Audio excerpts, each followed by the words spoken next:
A policeman in Washington, D.C. was working one of his patrol areas, and he came up to a car in a park, and the car was running, and he saw a figure slumped over the steering wheel. He got there looking in with a flashlight, and he saw a 14-year-old boy with a bullet through the back of his head.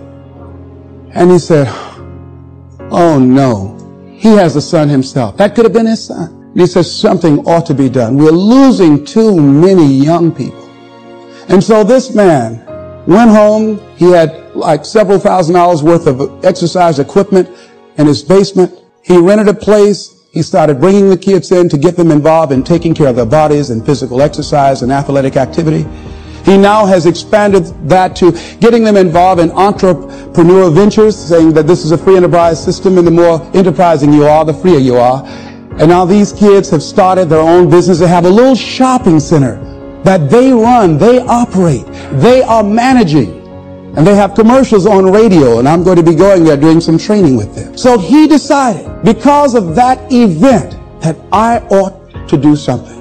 Now, some of the things that's going to happen when you look out and see what can I contribute to, what can I give, I guarantee you, ladies and gentlemen, you're going to have a voice that's saying, it's just no use. It's out of control now. There will be a voice telling you that you'll be wasting your time and wasting your energy and wasting your effort. I say, don't listen to it. Listen to that still small voice that says, I can do something, and I ought to do it. We ought to do it. Ladies and gentlemen, giving creates energy in ourselves and in others. Have you ever helped a blind person go across the street, or help a senior citizen, or give somebody some help? Held the door for somebody, or an elevator. How many of you get a good feeling inside when you do something good for somebody? See, we're really giving to ourselves. See, that's really the law. When you are giving to yourself. That's who you're giving to. So you want to give yourself some good gifts. There's a principle underlying the concept of giving. The energy flowing through us as we do, that love generates abundance in our lives, and we are able to reap so much from life as a result of our giving. How are you giving up your life? Do you know, to the degree that you are giving, to that degree determines how much you enjoy life, how meaningful your life is. There are things, ladies and gentlemen, I used to do, I can't do now. That is unbecoming for the role that I have selected with where I am in my life and what I want to contribute to life. It is inconsistent. I can't do it. Even if I desire to do it, I can't do it. No, because it doesn't fit, because of my vision of myself and the contribution that I want to make to life. Because it's not enough to give the message. You must also be the message. That we must give out of a sense of oughtness. Immanuel Kant, in the book called Critique of Pure Reasoning, he says sometimes we must give out of a sense of oughtness, that certain things that happen, that we just say something ought to be done about this. Now, the reason that most people don't give is because they operate out of a consciousness of scarcity. They don't believe that there's enough to go around. They can't see themselves having the capacity to give. They don't believe that they have anything to offer. They don't see themselves as an opening for the universe to work through. So if you begin to look at this new era that we're in, begin to see yourself as an opening for the universe to move through, to work through, to make a difference in life. See yourself being used by life to improve the quality of life, to expand and to grow. Most people have a very limited view of themselves and a very limited view of the universe, do not see their relationship to the universe, and cannot see how energy and things can flow through them. I love Gibran and the prophet. Then said a rich man, speak to us of giving. And he answered, you give but little when you give of your possessions, but it's when you give of yourself that you truly give. Gibran goes on to say, there are those who give little of the much which they have, and they give it for recognition, and their hidden desire makes their gifts unwholesome. And we know people who give only to be recognized. I love that old saying, judge a man not by what he does, but by that he doesn't have to do. And to judge the true quality of a man is what do you do when nobody's looking. Gibran goes on to say something else important. He says, and there are those who have little and give it all. These are the believers in life and the bounty of life. See, most people don't give, ladies and gentlemen, because they don't believe in life. Most people don't give because they don't understand the abundance in life. And so they go through life holding back on life, not understanding this also, that what you hold back from life, life holds back from you. So most of us go through life, ladies and gentlemen, not giving, and we're cheating ourselves. And you're also cheating life. See, I believe that all of us have some work to do. I strongly believe that each one of us showed up to do something, that each one of us showed up to contribute something to life, and that if we don't do it, it will not be done. See, no one is going to give Les Brown's speech. No one is going to write your book. See, if you've been given something to do, and if you don't do it, what you're doing is short-circuiting the flow of the universe. See, when you give, you create a vacuum. You are now in a position to receive. See, if I have my arms closed holding on to everything I've got, nothing is available to come in. But if I'm open, if I created a vacuum there by giving and keeping the flow going, the stuff in the universe is going to come back to me, ladies and gentlemen. It's going to come back. Whatever you give. Whenever I go into a room and give a speech to inspire people, to help them to develop their greatness, if you get 10% of what I get, because as Bach says, we teach that which we need most. I'm not wearing any crown. I need it as much as I'm sharing it. I'm still growing. I'm still unfolding. I'm still seeking to discover my greatness. And if you get 10% of what I get when I walk out of here, see, there will be a different man walking out of here than who came in here. And as I give, and the more I give to you, the more I get. Most people don't understand that. That's a law of life. Do you know that we can literally eliminate poverty overnight? We can eliminate hunger and homelessness overnight if people understood the concept of what giving means and the power in it, about the difference that it can make in our lives. I guarantee, if you go to any rundown neighborhood and interview the people there, evaluate their lifestyles and what they're doing and what they're contributing to life, and then go in a wealthy neighborhood and talk to those people and evaluate them and check out what they're doing with their energy and their time and what they're contributing to life. Here's what you're going to discover what Earl Nightingale said. He said, our success in life is directly related to the quantity and the quality of the service that we give. Life changes every day.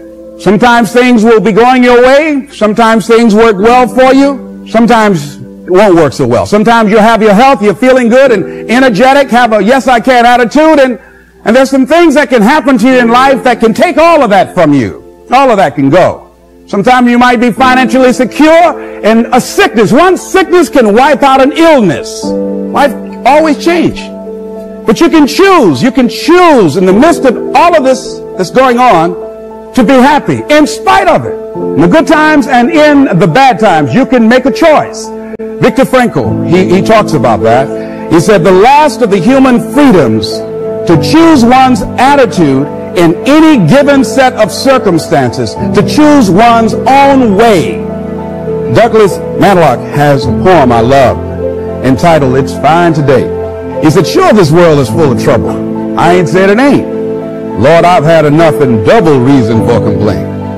Rain and storm have come to fret me. Skies are often gray. Thorns and brambles have beset me on the road. But say, ain't it fine today? What's the use of always weeping, making trouble last? What's the use of always keeping thinking of the past?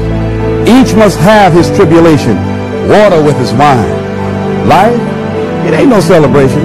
Trouble, I've had mine, but today is fine. It's today that I'm living, not a month ago, having, losing, taking, giving, as time wills it so. Yesterday a cloud of sorrow fell across the way. It may rain again tomorrow. It may rain, but say, ain't it fine today? If a cloud of sorrow comes over here, ain't it fine today? Living in the moment, getting everything we can out of where we are in the moment where we are right now. Living in the present. The other thing is willingness to let people and things go. Want to live a life of fulfillment. You've got to be willing to let certain people go in your life, especially if they want to go. When they're no longer good for you, just let them go. Just to hold on tenaciously really doesn't make really good sense, all right? Just many times we do it because we don't realize that we might desire it, but we don't need it. And ladies and gentlemen, you've got to be willing to risk. If you're not willing to risk, you can't grow in life. Life has no power when you're not willing to risk. Somebody wrote this and it was given to me. It said, to laugh is to risk appearing the fool. To weep is to risk appearing sentimental. To reach out for another is to risk involvement. To expose feelings is to risk exposing your true self. To place your ideas, your dreams before a crowd is to risk their loss. To love is to risk not being loved in return. To live is to risk dying. To hope is to risk despair. To try is to risk failure. But risk must be taken because the greatest hazard in life is to risk nothing. The person who is nothing, does nothing, has nothing, is nothing. They may avoid suffering and sorrow, but they cannot learn, feel, change, grow, love, and live. Chained by their certitudes, they are a slave. They have forfeited their freedom. Only a person who risks is free. Next thing is face the truth about life and deal with it. And a lot of people, when someone in their life that they love very much dies, they allow it to take such a toll on them. They make themselves miserable, and they literally will themselves to die early because they feel without this person they have nothing to look forward to. And no, life has other opportunities, other relationships, other experiences for us. And the people that we love really want us to go on. Other thing is, things are going to happen to you. Here, in order to have a fulfilling life, knowing that things are going to happen, expect the unexpected. Whatever happens to you, use everything for your upliftment, learning, and growth. Everything that happens, use it for your upliftment, learning, and growth. In the midst of it, ask, what can I learn from this? What can I get from this? How did I end up here? What's the blessing in this for me? Ask yourself that, whatever it is, and don't let it go until you get your blessing out of it, because there's a blessing there. There's a lesson there. There's something for you in everything that happens to you for you to learn from that experience. Look at it, examine it, analyze it, dissect it, take it apart until it reveals itself to you, and then get what you need from that and move on. The next thing is, live each day with integrity. Don't try and get over in life. Don't try and cheat. See, a lot of people like to try and cheat. I was with a friend of mine, and we went into a service station to get some gas. They gave me back too much change. I discovered it down the road, and I was turning around going back. Guy said, "You're a fool. Hey, man, what when they don't give people enough change? You think they flag the people down?" I said, "I'm not responsible for them. I'm responsible for me." I went back and I told the guy, "Excuse me, sir, you gave me a $20 bill too much." I gave it to the guy just took it and walked away, didn't say thank you. The guy in the car laughed and said, "I told you, you fool! I'd have kept that." I said, I'm not responsible for his attitude. I don't care. Knowing that he would not say thank you, I would still give it back to him. Because my image of myself says, hey, you don't take something that doesn't belong to you. That's the way my mother raised me. Don't try and cheat. Say, well, this little bit won't count. Everything counts. I like what Whitaker said, what you think about me is none of my spiritual business. So when you're keeping integrity with yourself, that's going to bring you under a lot of pressure. See, most people stop short of their dreams and park and get off the highway of life because of the rejections of life. You will always be rejected. It's no big deal. Jack Canfield said rejection is a myth. It's not like when somebody says no and then they slap you. No, it's just, to make no your vitamin. Get excited about the no. Why? Because every time someone says no, that brings you another step to a yes. You're getting closer. Trust me, you will win if you don't quit. You will win if you don't quit. Even a broke clock is right twice a day. The other thing is, as you look at yourself and look at your goals and look at your dreams, assess yourself. What are your strengths? What are your weaknesses? What do you bring to the table? When I looked at becoming a motivational speaker, I looked at all the speakers and I noticed that they were pretty much scripted. So I said, what is it that can make me stand out? I don't have any college education. I don't have any credentials. I never worked for a major corporation. What is it I can do to offset my weaknesses? And then something said, well, Les, and this is very important. Mr. Washington, Mr. Brown, yes, sir. What do you want to do with your life? I want to become successful. Good. He said, you must be willing to do the things today others won't do in order to have the things tomorrow others won't have. That's why you said you have something special. See, very few people go to seminars and workshops. They'll go to a concert, but showing up to get something that can expand their minds and help them to begin to see their lives differently, to give them a larger vision of themselves, they'll be too busy. Or they say, well, how much does it cost? Well, information costs, but it pays for itself. Here's the other thing is, ladies and gentlemen, let's say it's me. Yeah, see, it's possible you can live your dream. It's necessary that you have the mindset that I'm going to do this. But you've got to take ownership. You've got to decide, hey, I'm going to do this. You've got to take responsibility for your life. George Bernard Shaw said the people that make it in this life, they look around for the circumstances that they want, and if they can't find them, they create them. You've got to decide, it's me. You've got to say, and say this with conviction, I expect to win. See, if you know what your life work is, I encourage you to start working on it. If you can't do it all at one time, do just a little bit of it. And if you don't know what it is that you showed up to do, if you don't know why you're here, I encourage you to find out what your purpose is here. What is the meaning of your life? What will be different? Have you ever asked yourself that question? I've done that. I remember coming from a friend of mine's funeral and I was reflecting on how much time I had left. And I went for a walk in a park thinking about this guy whose life was so promising. And I mean, he wasn't an old guy. He was quite young, in fact. And I thought about all of the things that he said he was going to do, and he never got a chance to do those things. And I started thinking about my own life and how much time I had left to do the things that I would like to do. And at that time, I wasn't sure what my life purpose was, what my life's work was. I wasn't sure about it at that time, and I thought about it quite a lot. I had some idea, but I wasn't convinced, and I don't think I felt worthy. I didn't believe that it could be me to do this kind of work that I'm doing right now. And I say to you that if you begin to take a conscious effort to find out what it is that you're supposed to do, I say that it can literally save your life.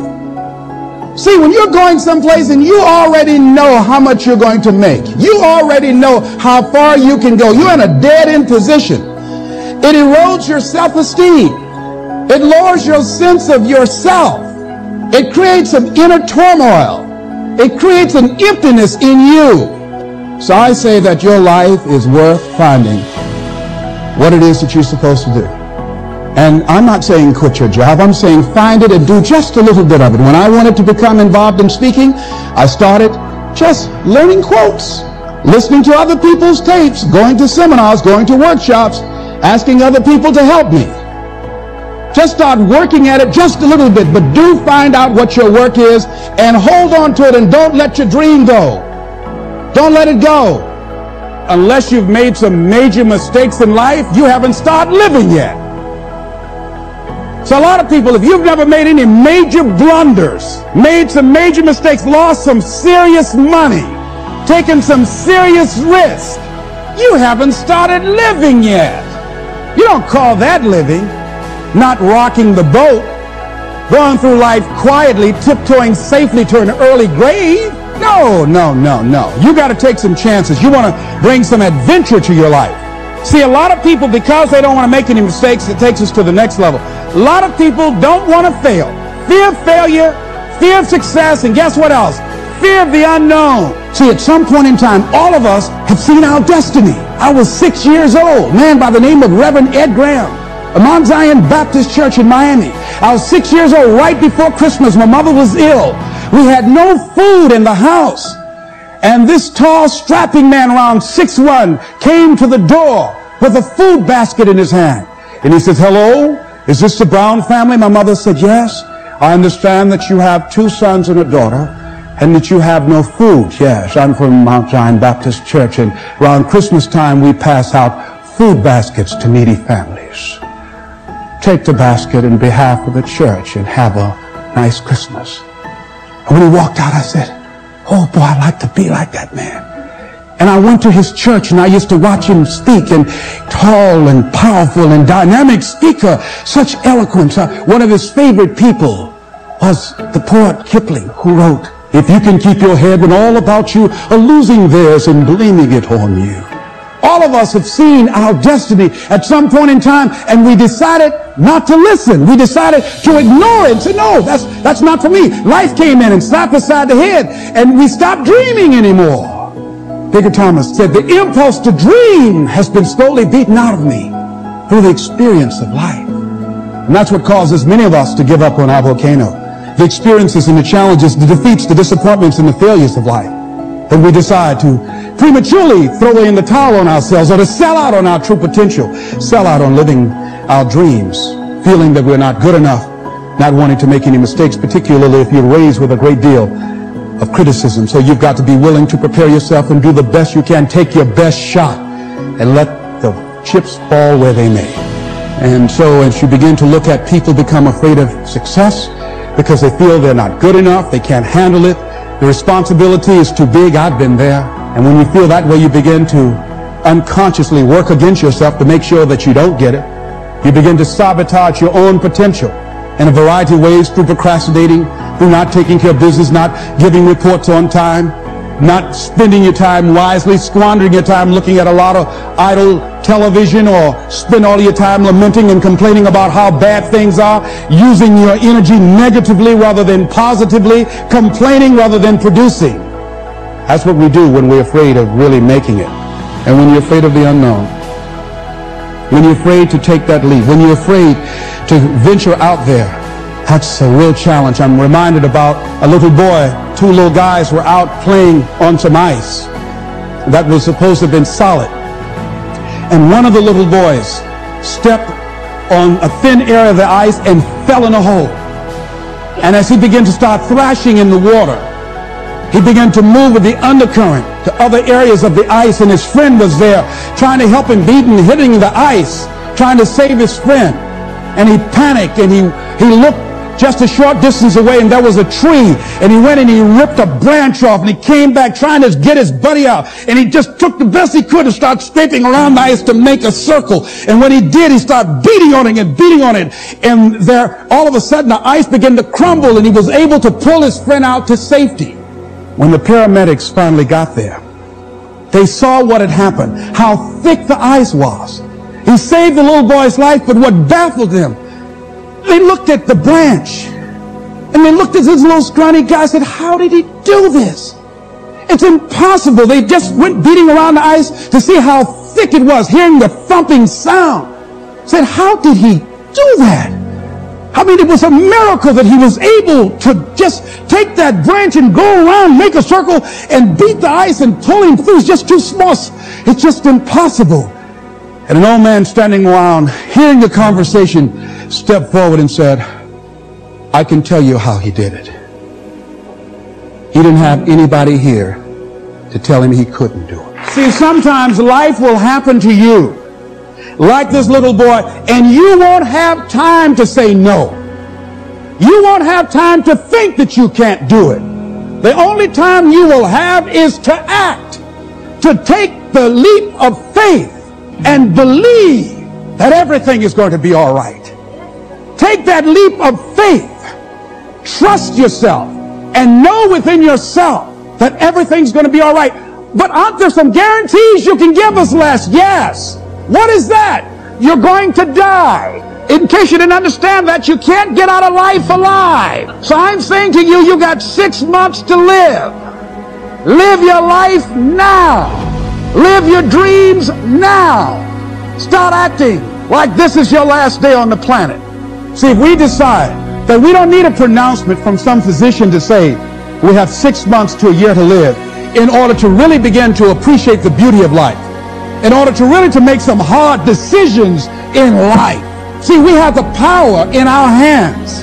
Like those little boys, we have that kind of power, that kind of genius, that kind of fortune, that kind of wealth, that kind of happiness, that kind of sense of fulfillment in our hands. We have that. We have that. It's in our hands. It's on us. And nobody can make that decision for us. We can give it away. We can give it to the company store for $400 or $500 a week.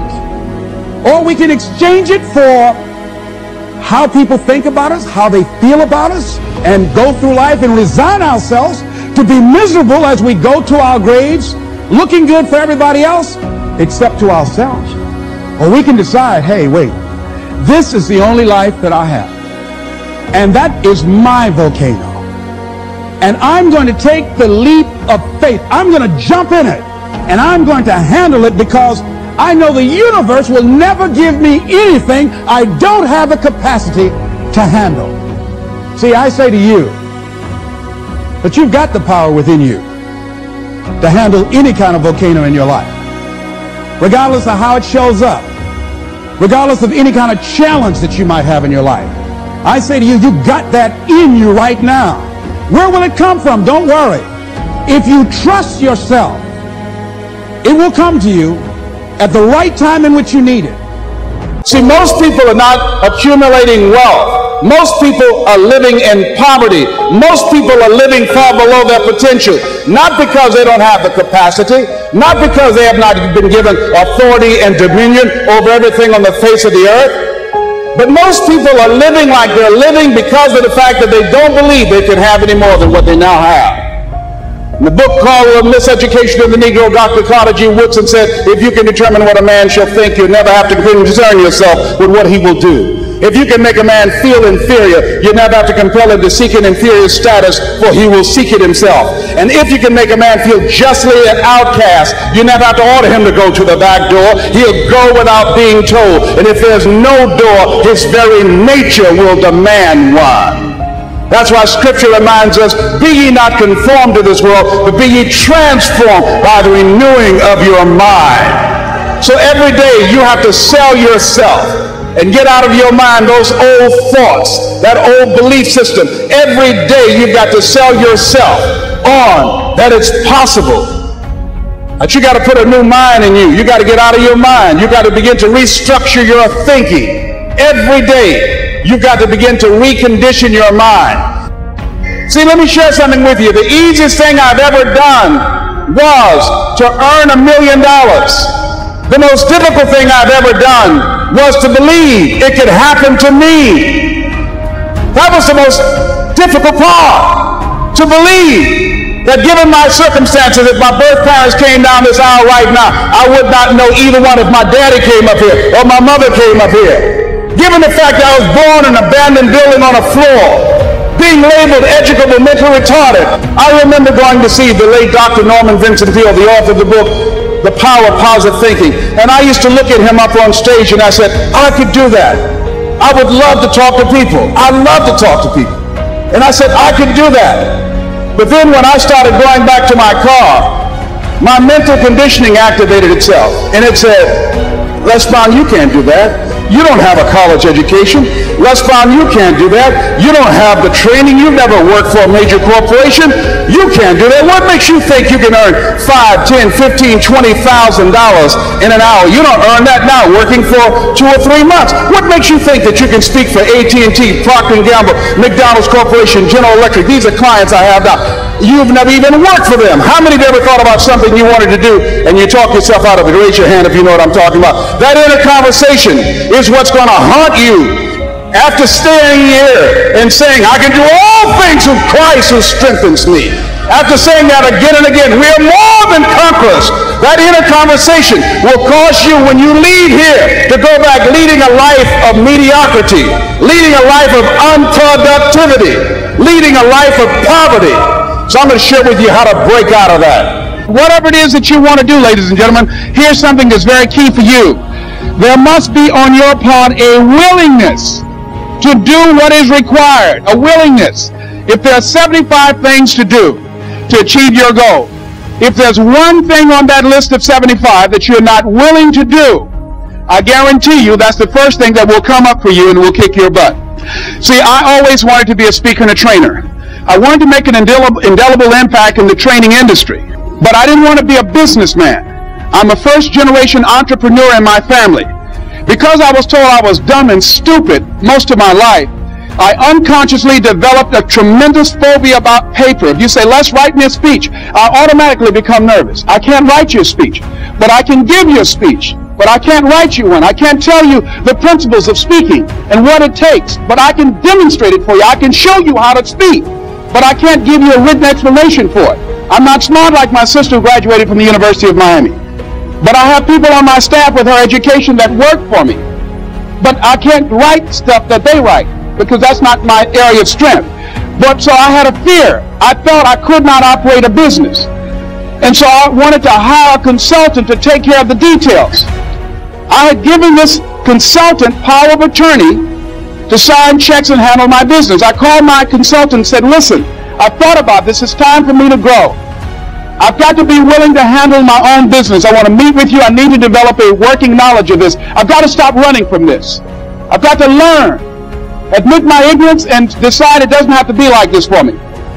To make a long story short, my consultant canceled 14 meetings with me. And when I finally got my books back and have not seen my consultant to this day, I knew why. That thousands of funds have been embezzled from my account. Now, whatever happened in our lives, we allow it, we permit it, and we promote it.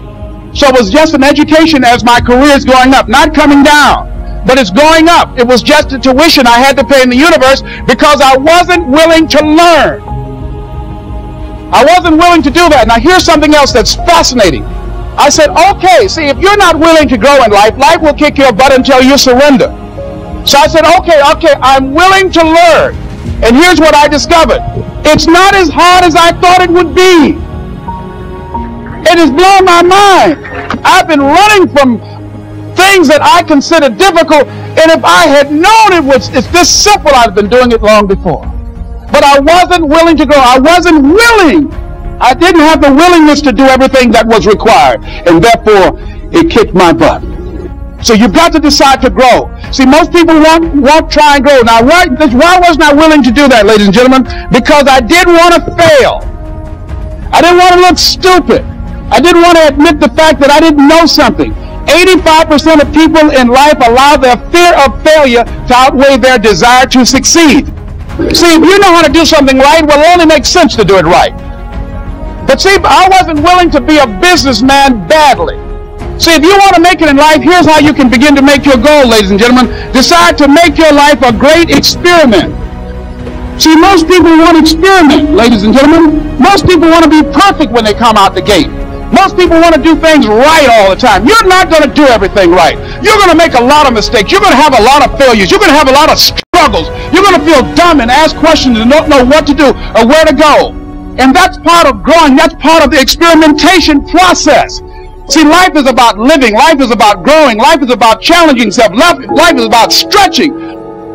So think about that. Decide to make your life an experiment. Decide to take some chances and come out here in the universe and find out what you're made of. Another challenging area in terms of nurturing and developing that hunger in yourself is learning the art of becoming single-minded, learning how to concentrate, learning how to focus in. And you'll be surprised at the things that you're able to do.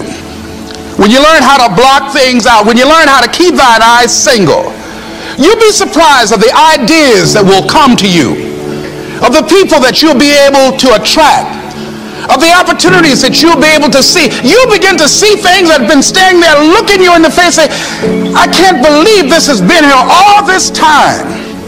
Here's a habit that I do. Maybe it might be of some value to you. I get up in the morning and I start writing what great ideas that I can think of today that can improve me and that will enable me to reach my goal. And I just let my mind flow. Sometimes I write 15, 20 ideas. Some days it's more difficult than others. It was Whitney Young. He said, it's better to be prepared for an opportunity and not have one than to have an opportunity and not be prepared.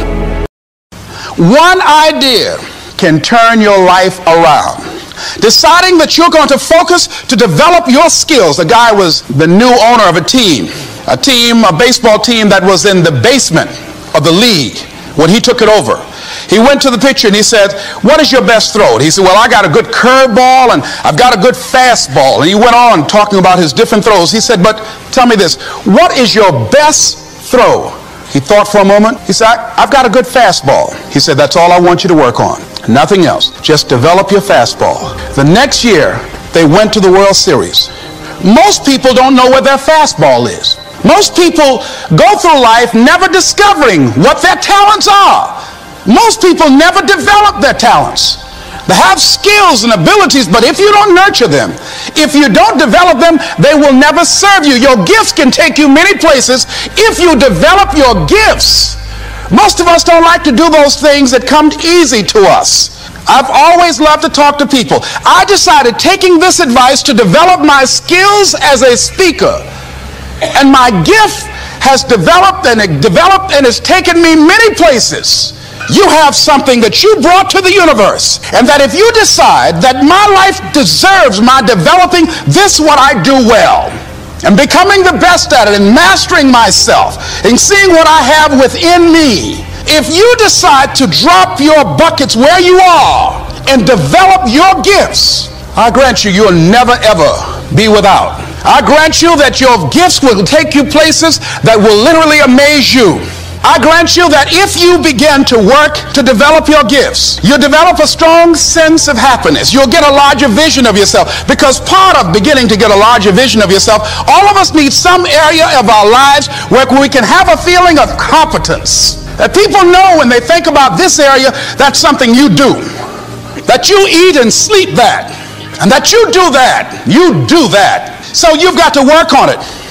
Has anybody ever seen something for you that you didn't see it for yourself? I didn't see that for myself. Maybe that's why my favorite book says, eye is not seen, ear is not heard, nor is entered the heart of mankind what God has in store for you. Because of what he saw in me, he inspired me. He gave me a vision of myself beyond my circumstances, beyond my mental conditioning, and beyond the job where I was, because I thought I was just a disc jockey. I love that. I master a microphone. You drop me in any city, I can master a microphone. I can turn a city upside down with a microphone. But I had more in me than I was expressing, and I did not know it. And because of this encouragement, I became a community activist. Because of this encouragement, I started doing a talk show called Voice of the People. Because of this encouragement, when I got out of radio, I ran for the Ohio legislature, and I was elected. And because of this encouragement, I passed 14 bills my first term. Because of this encouragement, I was elected 3 times and became the chairman of the Human Resource Committee. Because of this encouragement, I became a public speaker. Because of this encouragement, I became an author. Because of this encouragement, I did a show for King World called The Les Brown Show, and they paid me $5 million, $2 million not to speak. Because of this encouragement, I produced specials for PBS, public television. They said, you couldn't do that. You don't have a college education. It's educational television. Because of his encouragement, I did so many things I had absolutely no idea that I could do. I encourage you to live full and to die empty. There's more in you right now than just working on a job where they pay you just enough to keep you from quitting, and you work just hard enough to keep from getting fired. And when you make the decision and identify that key area of your life that you need to make a radical change, things will begin to open up for you. Now here's the other thing that's very important. Once you identify your goal, I want you to get, if possible, a visual picture of your goal. My major goal was to buy my mother a home. I got the picture of the home with a 12-foot swimming pool and a basketball court on a golf course. I bought that home for my mother. It cost just over $400,000, 10,000 square feet. I had a picture long before I had the money and the down payment to get it. My goal was to be known nationally and internationally as a speaker. I had that goal. I had a card that I had on one side, asking you shall be given, seeking you shall find, knocking you shall be opened. On the other side I had, I'm the world's #1 orator. I produced that result in my life. I had a goal of becoming a talk show host. I used to watch Phil Donahue, and I put my picture on the screen of the television. As I listened to the program, I visualized myself there, and I was called by King World Production, and I had my own talk show. Well, it was the highest rated, fastest canceled talk show in the history of television. It's called life. Now, here's something else. You will fail your way to success. Trust me on that. You can have a lot of failures, a lot of disappointments, but you will fail your way to success. Goethe says, that which does not kill you will make you stronger. See, 85% of people allow their fear of failure to outweigh their desire to succeed. That's why you have to be of good courage. You have to have courage. When life knocks you down, I have a saying, try and land on your back, because if you can look up, you can get up.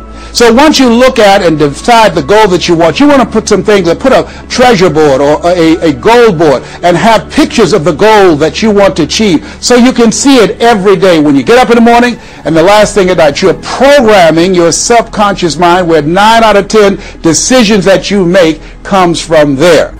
I used to do door-to-door sales, and I was working with another friend of mine, and door-to-door sales, I mean, it's punishing. It's cruel and unusual punishment. And I was a little boy knocking on the door. Hello, would you like to buy a nice working television set? No money down? No! Bam! They slammed the door in your face. And the friend of mine that was working with me, they slammed the door in his face, and I looked back, and he was going to the car. He said, I can't do this. And he sat down in the car, and he said, you go ahead, I'll be here when you get back. Now, he had a mother and father to take care of him. My mother was ill. I am adopted. I was hungry. I had to go on. I learned something about myself. That when you step into your fears, somebody said, it was Winston Churchill, he said that courage is going from failure to failure without losing enthusiasm. When you step into your fears and continue to push yourself to go on, something happens for you. It will enable you to transcend yourself. I went to the next door. You like to buy a nice working television? No! Bam! Went to the next one. No! Bam! After a while, I no longer took it personal. And I began to play a game. I said, well, I know there's a yes out here somewhere, and I'm going to keep on until I find it. And I'm not going home until I do. And I continued to knock on doors. And then somebody eventually would say yes. And I said, are you sure? And I would go in there and I would get the sale. When you have something you want to do, if you don't develop the courage to do that which has been given you to do, and you spend a lot of time going around trying to convince other people or trying to get their approval, what will happen is that you will lose your nerve. And other people will convince you that what you're doing doesn't have any value, and you'll give up on your dream. It's an interesting thing about life, I've also found, that if you don't have the courage to act, sometimes and particularly if you have something special to do, life will move on you. Abraham Maslow said that the life is about growth. And he said you could either go back to your comfort zone, and there you won't find any growth, or you must be willing to go forward and face your fears again and again and again. Because you're never going to have a fear-free existence. I mean, some fear is acceptable and legitimate. There are some things that you really should be afraid of. Now, you shouldn't allow it to immobilize you. You acknowledge it, you take it into account, and you carry yourself accordingly. There are times that we should proceed with caution. But it's the difference between being stopped by fear. It's the difference between having a fear and the fear having you. So what do? One, acknowledge it, and knowing that it's okay. Don't condemn yourself for being afraid. It's perfectly fine to have some fears. You acknowledge your fears, you embrace those fears, and then you move on. You act on whatever it is that you fear. Because once you embrace it, see, what you resist will persist. What you resist will persist. So one of the most important things is to begin to embrace your fear. So what we've got to begin to do, how do we handle that? What's the process? Because it's all up in here. One, I think, is imagine the worst case scenario. Then I had another technique I used. Visualize yourself being more than able and capable of handling it. And I used to have a tremendous inferiority complex about speaking before people that I felt who had more going for them than I did. Because I'm not college trained, I used to feel that college people were the most intelligent people on the planet. And there was nothing I had to say for them. And what will they listen to me for? That's the way I felt. And so I had to visualize myself speaking before them, speaking before various audiences that had more going for them than I did, and realize and appreciate my own value, and that I was a worthwhile person, even though I didn't have all going for me. I didn't have the money, I didn't have the education that they had. So part of the process is seeing yourself being worthy, being capable, having what you need to make you a worthwhile person, and that you're more than able, and that you deserve to be listened to, or you deserve to have that dream and that passion and whatever it is that you see and envision there. You've got to see it in your mind's eye and know that you've got what it takes. So deciding as you look at your life, as you look into the future and say, what fears am I holding on to? What fears that I'm allowing to imprison me, that's keeping me from breaking out, that's keeping me from living up to my true potential, that's keeping me from really being happy, that's keeping me from having a sense of adventure and excitement in my life? What's keeping me from controlling my destiny? What fears that I'm giving that permission to? Notice what I said, that we must give our permission to fear to immobilize us.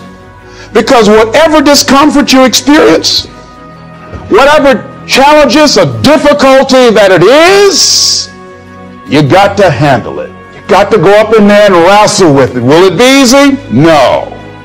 Will it be challenging? Yes. The next piece is that you accept yourself, then you accept the fear as a fact and not a force. See, when you accept yourself and you accept fear as a fact, that means that it's something that happens. It's something that you're going to experience, but it is not a force to hold you back. It doesn't have any special power other than that you give it. So you accept the fact that you're afraid, and then you move on anyhow. You move on past it, and you do whatever you've got to do. See, when you are not filling your life with the things that you are capable of doing, see, we all have some stuff that we've been given. And I don't think that it's optional for us to sit on what we have.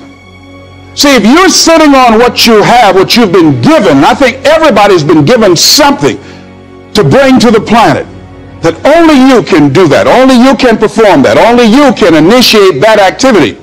And if you don't do that, if you're not filling in your life with your life work or your mission, then there are gaps in your life. And what we do when we're not living out our true identity, we begin to fill the gaps. We fill the holes with garbage. Alcohol, drugs, worry, self-destructive behavior. So when you begin to look at your life and you know that you're not doing what you can do because you have allowed yourself to be held captive by your fears. Here's what I discovered that happens to you in life, that you will go through things, and while you're going through them, you can't understand why it's happening to you. But after you go through it, you get back and you look at it and you say, oh, now I understand why I needed that lesson. That I couldn't understand it then. But after I got through it, then I saw that was preparing me for bigger and better things. That as you go through the challenges of life and you look at it and embrace whatever comes to you, don't run from it. Step toward it. Don't try and duck it like most people do. See, most people want it easy.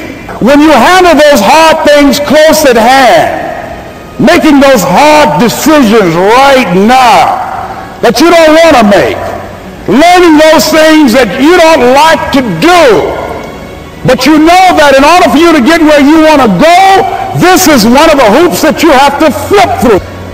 And I'm saying to you, whatever you got to do it, because if you don't, life is going to whoop you until you surrender and say, okay, all right, I'll cooperate, okay, I'll learn, okay. They had to wear me out a long time. So if it's hard, then do it hard. Now, how do you hang in there during the hard, difficult times? Les, you must have faith. You've got to believe in yourself. You've got to believe in your abilities. You've got to believe in your service, your company, your ideas, unquestionably. You've got to have faith, and that faith gives you patience. That it's not going to happen as quickly as you want it to happen. A lot of things are going to happen that will catch you off guard. And so therefore you've got to deal with and handle it as it comes. And not only that, but that faith and patience drives you into action. You've got to keep moving and keep plugging away. And some people, ladies and gentlemen, they stop. because they don't see instant results. It doesn't happen quickly. They stop. Oh, no, no, no, no. You got to keep on watering your dream. When you're working at your dream, somebody said the harder the battle, the sweeter the victory. Oh, sweet to you. It's good to you. Why? See, when it's hard and there's a struggle, see, what you become in the process is more important than the dream. That's far more important. The kind of person you become, the character that you build, the courage that you develop, the faith that you're manifesting. Oh, it's something that you get up in the morning, you look yourself in the mirror, you're a different kind of person. You walk with a different kind of spirit. And people know that you know what life is, that you have embraced life. You knew it was hard, but you did it hard. For us to begin to look at the future and know that it's possible that we can have our dream. Yes, it is. Other people have done it, then we can do it. We fail a lot of times. Well, a lot of other folks fail, and eventually they came back and they succeeded. So it's possible we can have what we want. And we know that we want to get it. It's necessary that we align ourselves with people that think like we do. It's necessary we get negative, do-nothing people out of our lives. It's necessary we never stop learning and growing and developing ourselves. It's necessary that we never give up. We know that it's you, it's me. It's being responsible for our stuff and deciding that we're going to keep on keeping on, that we're going to find a way to win or find a way to make it happen. And we know it's hard. It's not going to be a picnic. Yes, it's hard, and we will do it hard. And once we do it hard and we go through it, we realize it was worth it. And once you discover it was worth it, it is done. Well, here's what I'm suggesting to you. That when you're working, you have a wall to break through. Let's say a friend of mine who runs a marathon, and he says, when he's running the 26-mile marathon, he said, let's say that hypothetically, that 18th mile is the wall. He said, Les, when you get there and you're running, he says, everything in you is telling you to stop, to give up. Every muscle is aching. And you're saying to yourself, I can't do it. I can't do it. And you just keep on and you keep on and you keep on. It seems like you're moving at slow motion. And then eventually when you break through that 18-mile wall, then you know it's like done and you're on automatic and you glide on in and you know it's there. You know you're going to get to the finish line. And we've all had experiences where we were working on something and we knew it was possible and we did those things that were necessary to bring it into reality. We took the responsibility to make it happen. Other people couldn't see it. A lot of people didn't believe it. You were attacked. You were criticized. People were opposing you, but you kept on doing it. It was hard, it was rough, it was difficult, but to you it was worth it. And eventually you got to a level you know, can nothing stop me now. I'm on the move. Finally, I'm thinking about a friend of mine who is no longer operating on this dimension. His name was Jack Boland. He had this vision of a church that would serve various types of needs for people, their supportive needs and helping them in recovery from drugs and alcohol and whatever addictions that they might be involved in. And he was known for bringing in different kinds of speakers. And over a year ago, he was diagnosed as having cancer, and he announced to his congregation that he's going to be taking chemotherapy and that it was a possibility that the cancer would go in remission, and he was optimistic about that. And sure enough, it did for a year. And one of the things Jack always talked about is that he wanted to have his funeral while he lived. And so he invited a few friends, Wayne Dyer, myself, and a few other speakers. He didn't tell us why we were there, but once we gathered there, the church, they told us in the room that Jack is going to announce to the congregation, he's bringing his doctor up. The doctor is going to say that we felt we could keep it in remission. It's out of remission. And he doesn't have much time left. And whatever words you want to say to Jack that you would say if he had made his transition, speak those words now. Well, we were shocked and we were somewhat stunned until Jack got there. They brought him in a wheelchair, and boy, was he courageous, and he had a strong smile, and they helped him up the steps, and he sat behind the podium. And each of us got up and we said a few things about Jack and the impact that he made on our lives.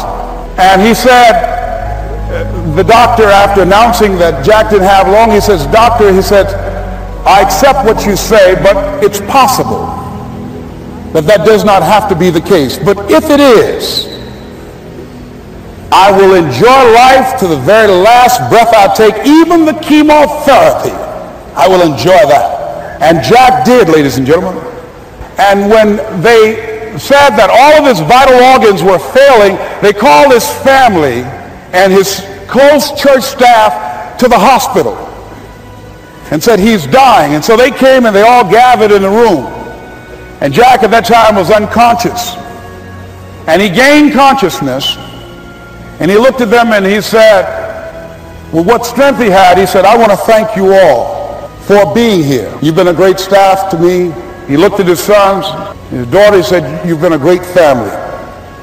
He said, "Don't feel sorry for me." He said, I'm ready to go. I'm looking forward to the next adventure." And he sat there for a little while, laid there, and he closed his eyes, and he lost consciousness. About an hour and a half later, he opened his eyes, and he looked at them. He said, "This is embarrassing. I'm not dead yet." They were laughing through their tears. He said, "Hey, I hate giving up this kind of control." So they predicted that Jack would die at the end of February. And then on the 2nd, they said, "He won't see the light of day. He will be dead by morning."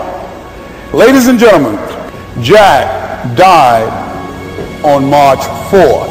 And we believe that even in his dying, Jack sent his congregation a message that I want to give to you with his permission. March 4th is the day he died, and we believe Jack was saying, "March 4th." I remember once when I lost my job, when I was fired out of broadcasting, September 18th, I'll never forget, 1978. I was behind in my house notes, and my house was up for foreclosure. I did everything I could. I had borrowed as much money as I could borrow. I had talked to family members and friends. I did everything I could, and I couldn't get enough money, being unemployed for several months, applying for job after job after job, and couldn't get a job. I couldn't get enough money to save the house. But I never felt, and this is very important, the feeling that I had, I never felt that I was going to lose that house. I wanted that house. And so what I did was very uncanny. I released it. I did the best that I could, and at that time, with the limited money that I did have, I decided to take a trip with my family to Miami to go down and spend time in the sun with my children and my wife. We caught a Greyhound bus from Columbus, Ohio, and we went to Florida. By the time I arrived on the day that the bank was to foreclose at 12 noon on the house, I got a call from one of my former assistants who went by the house and called me and said, "Les, it's an emergency. Call Columbus right away." I did, and Carolyn Sloan said, "Les, you won't believe this. You have a check from the Internal Revenue Service on your income tax." And it was enough to pay the house notes, and I had money over. I never received a refund prior to that time or since that time, and I did not lose the house. So there are things that we don't know or understand, but we do know that if we do certain things, that things begin to happen that's in our favor, that shows that the universe is on our side. Everything that we're seeking, I believe that if we begin to align our thoughts with action and be relentless, don't try 2 or 3 things or 15 or 20 things, but 100 things, 500 things if necessary, 10,000 things as Edison did if necessary, until we find a way out. Many of us, we eliminate many possibilities for ourselves because we really don't do all we can do. I think A.L. Williams was right when he said, all we can do is all we can do. and all we can do is enough. And I think, honestly speaking, even judging from myself, and I think that my commitment is stronger than most people. But if I had to literally measure my commitment in terms of what I put forth in my dream, I would say that I might have given about 18 to 20% of what I'm really capable of.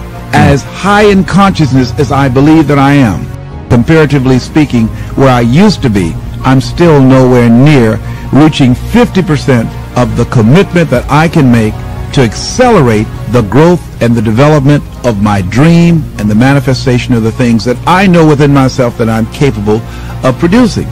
So our biggest challenge is beginning to look at within ourselves to remove those energy blocks, because if we're not producing the income that we want, let us not look outside of ourselves, but look within ourselves to find out, how am I blocking me? Am I really giving it all that I have? Am I really being as creative as I can be? Am I really unstoppable? Am I as relentless as I can be? Am I exhausting every means possible? Am I turning up every rock to find what it is that I'm looking for? How is it that one man or woman can do it and do 1,000,000 times more than these other people, and the other ones don't? It has to be consciousness. It has to be, and when we talk about consciousness, we're talking about a collection of our thoughts, our feelings, and our emotions and experiences used as an active force to produce in our lives that which we want to produce. Because everything that exists in life, the microphones that we're speaking in, the shoes that we have on our feet, the chairs that we're sitting in, the clothes that we're wearing, the homes that we live in, the cars that we drive, all of that came out of our consciousness. That all came out of the invisible into the visible. And man was the vehicle, the outlet to produce that. Wherever we have stopped in our dream, we stop to the place called willingness. Anybody that's fallen short of their goals, they ran into something that they were not willing to handle. Because in order to reach your dream, in order to make things happen, there must be a willingness to do what is required. If the need is to raise $2,000, and let's say you have a set of tapes for $40, are you willing to make 200 calls a day? Are you willing to stand on a corner and talk to people and say, listen, I've got a set of tapes here that can change your life? Are you willing to make the commitment that you will not go to sleep until you sell at least 10 tapes a day? Are you willing to say, if it takes me 12 hours walking and talking to people all day long until I find 10 people that will say yes? If I have to talk to 200 people or 300 people, that in order to provide food for my family, to provide shelter, to not to have creditors hounding me, am I willing to talk to 300 people a day? Am I willing to stand in an airport and sell tapes?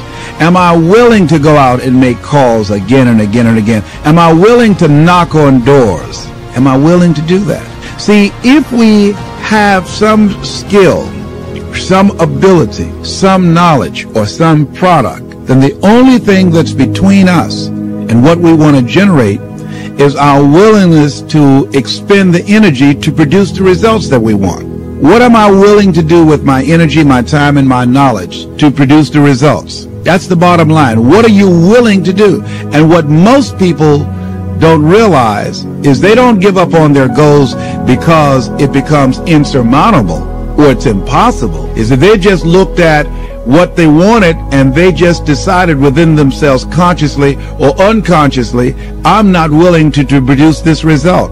Are you willing to say that I need $2,000 between now and next week, and come hell or high water, I will produce that?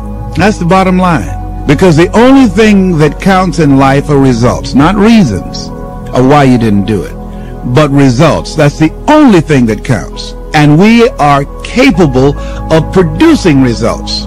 That's it. That's the bottom line. Are you willing to honor your commitment to do that? What are you willing to do? How many floors are you willing to mop? How many shoes are you willing to shine? How many phone calls are you willing to make? How many sales are you willing to make? How many jobs are you willing to hold? How much service are you willing to provide? Most people don't keep their commitments. They are not willing to be a no matter what person. That I'm going to make this happen no matter what. Most people use escape routes for themselves. Most people have something that they could point to justify why they haven't produced the results. Some reason. Well, people weren't buying, or the economy is soft. Somebody somewhere is buying. Somebody somewhere is spending some money. So as we begin to look at where we are, every time when I was working on developing my dream, and I knew that I had to do something, that I had to do it, I was always able to pull it out. Because I started thinking, if a Walt Disney can do it, if a John D. Rockefeller can do it, then I can do it.